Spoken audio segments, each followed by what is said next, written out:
Olá pessoal, sejam bem-vindos a mais uma palestra do Centro Espírita Luz da Esperança de São Francisco de Assis. Meu nome é Bruno, eu sou palestrante da casa e hoje nós vamos falar a respeito do capítulo 26 do Evangelho segundo o Espiritismo, que trata sobre dar de graça o que de graça recebeste. Mais especificamente sobre os itens 5 e 6, que fala sobre os mercadores expulsos do templo.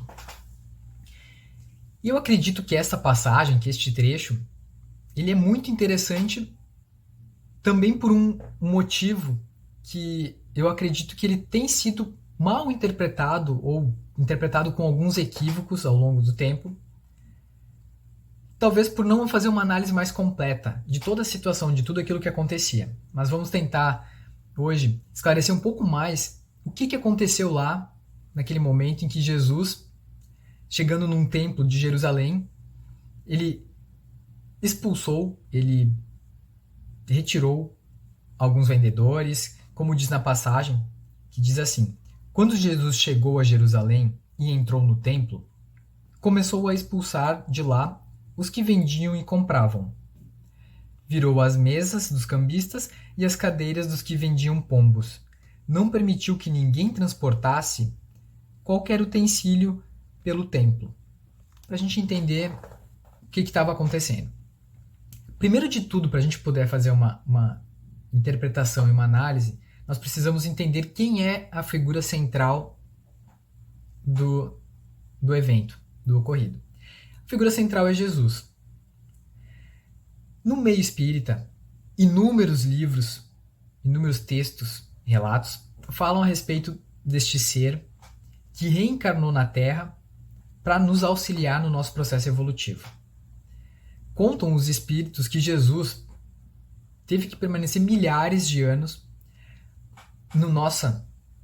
próximo à nossa esfera, adensificando o seu perispírito, ou seja, tornando mais denso um perispírito depurado, leve, para que conseguisse reencarnar num corpo material, num corpo denso, na nossa crosta terrestre, que é uma crosta bastante densa, energeticamente falando. Ele precisou passar muitos anos, baixando a frequência vibratória dele, para conseguir viver aqui entre nós alguns anos. Os espíritos também responderam a uma pergunta de Kardec que foi feita no Livro dos Espíritos: qual é o modelo que nós devemos seguir? Eles, bem simples a resposta, eles falaram: Jesus. Vide Jesus. Ou seja, a importância de nós termos um modelo para seguir, porque através desse modelo a gente vai buscar de forma mais acertada dar o próximo passo. E eles dizem que é Jesus, um ser de luz, o ser mais evoluído que pisou na Terra, o governador do planeta Terra, e que também, nós sabemos, foi um dos idealizadores, não só organizadores, um dos construtores, ou seja, um engenheiro sideral que construiu o planeta Terra. Isso há milhões de anos atrás. Há milhões de anos atrás, Jesus já fazia esse trabalho de altíssimo grau evolutivo. E ele veio entre nós. Então eu pergunto, qual mais ou menos deveria ser a nossa interpretação em relação a este fato, dessa expulsão dos mercadores, que muitas vezes a gente ouve que Jesus foi agressivo, que agiu sem amor, que estava revoltado, rebelde, né? Ou será que tinha algo por trás, algo mais que a gente não está conseguindo interpretar e entender? Vamos continuar. Existem gêneros literários.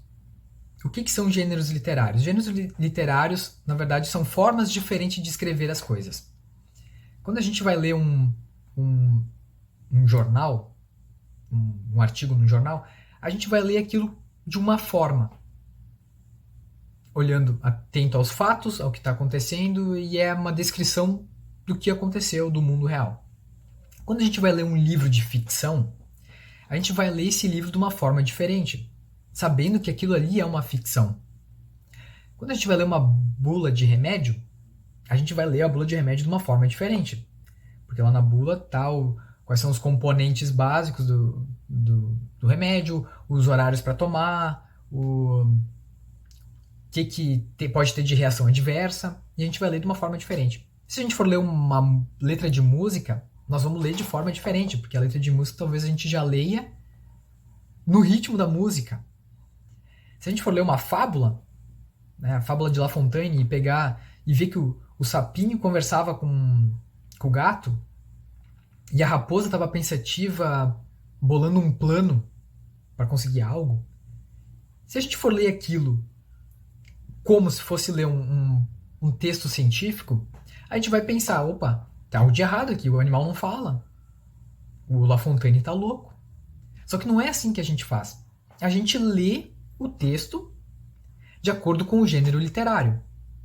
A gente molda a interpretação de acordo com aquilo que a mensagem pelo autor tá querendo, o autor está querendo nos passar a mensagem, certo?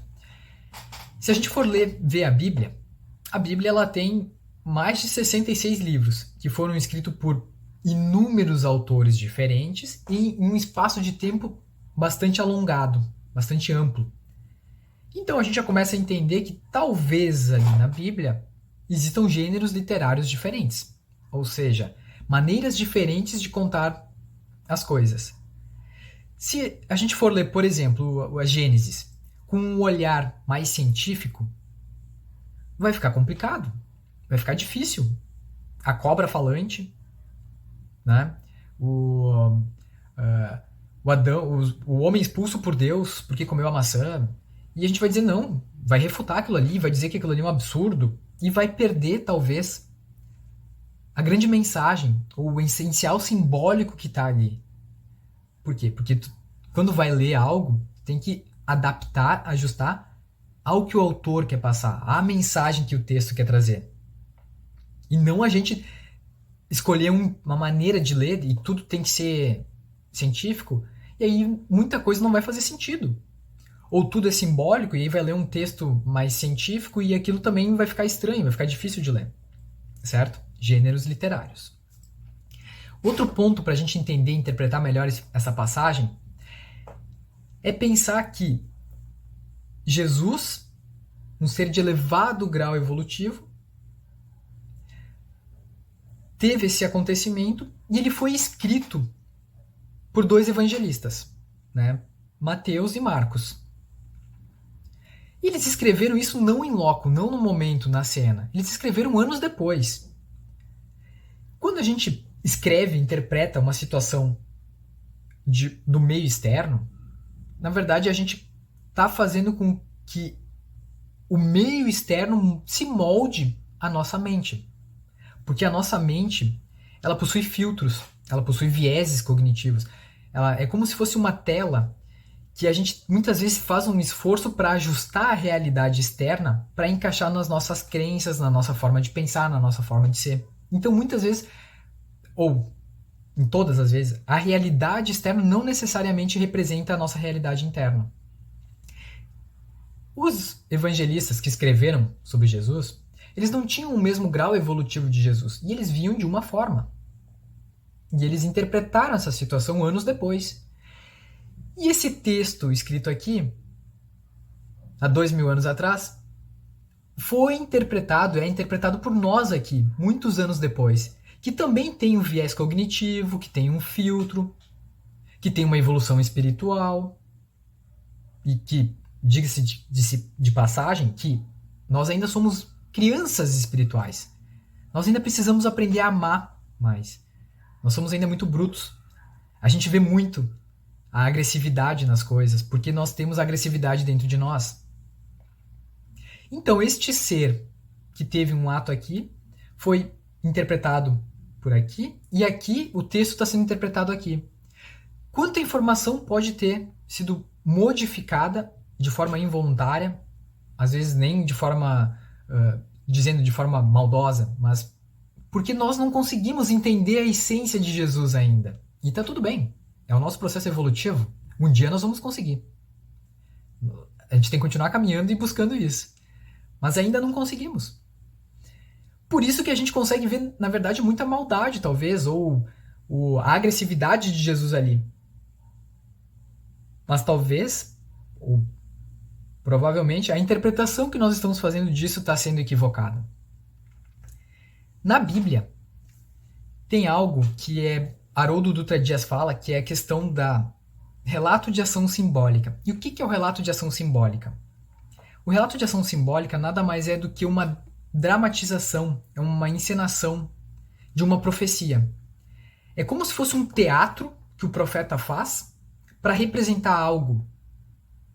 E são vários casos que tem no Antigo Testamento, mais de 15, e tem também no Novo Testamento.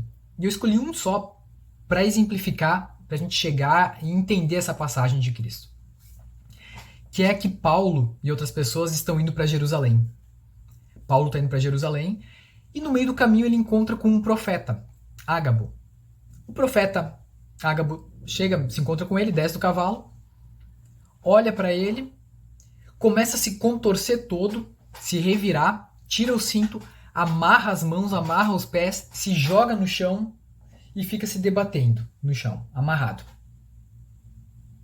Alguns instantes depois, se desamarra, se levanta, coloca o cinto, sem falar nada, ele apenas aponta o dedo pro Paulo. A gente poderia olhar para isso aí e interpretar e dizer, ficou louco? Surtou. O cara tá fora de si. Só que Paulo era muito esperto e ele entendia o que era esse relato de ação simbólica. Ele entendeu que o profeta estava fazendo uma profecia e ele fazia uma encenação do que iria acontecer depois. Que era o quê? Como ele foi apontado e estava preso, ele sabia que quando chegasse em Jerusalém ele seria preso. O profeta não falou uma palavra, não escreveu um texto, ele apenas fez uma encenação de uma profecia. Agora vamos juntar todos esses entendimentos. Ser espiritual elevado que é Jesus. A interpretação que a gente faz daquilo. E os gêneros literários, a forma como foi escrita e aí o que a gente interpreta. E ainda mais com essa encenação profética, nós vamos entender que Jesus, quando chegou lá em Jerusalém, no templo, que era bastante grande, tinha muitas pessoas, e ele virou algumas mesas, derrubou algumas cadeiras, e diz ali que expulsou os vendilhões. Será que Jesus não estava fazendo uma profecia se utilizando desse simbolismo, dizendo que o templo seria derrubado e ele acabaria no futuro, mas que não era para se preocupar porque Jesus ergueria o templo em 3 dias? Fala isso depois lá no trecho. Acontece que isso ocorreu lá pela volta do ano 30 e poucos, né, depois de Cristo. No ano 70 depois de Cristo, os romanos invadiram a cidade de Jerusalém e destruíram o templo de Jerusalém. Acabaram com o templo, derrubaram o templo. Ou seja, Jesus podia sim, de forma bastante clara, para quem entendesse essa encenação simbólica do profeta, demonstrando que o templo seria derrubado, que o templo cairia. Mas que não era ali que estava a verdadeira essência, né? Que o templo seria reerguido em 3 dias. Então a gente começa a entender que era talvez uma encenação e não uma demonstração de agressividade de Jesus. Esse seria a passagem do ocorrido. Porém, Kardec, também em sua inteligência, colocou esse trecho no capítulo 26, que fala dar de graça o que de graça recebeste, que estava fazendo uma conexão com o ensinamento espiritual que Jesus estava passando ali também.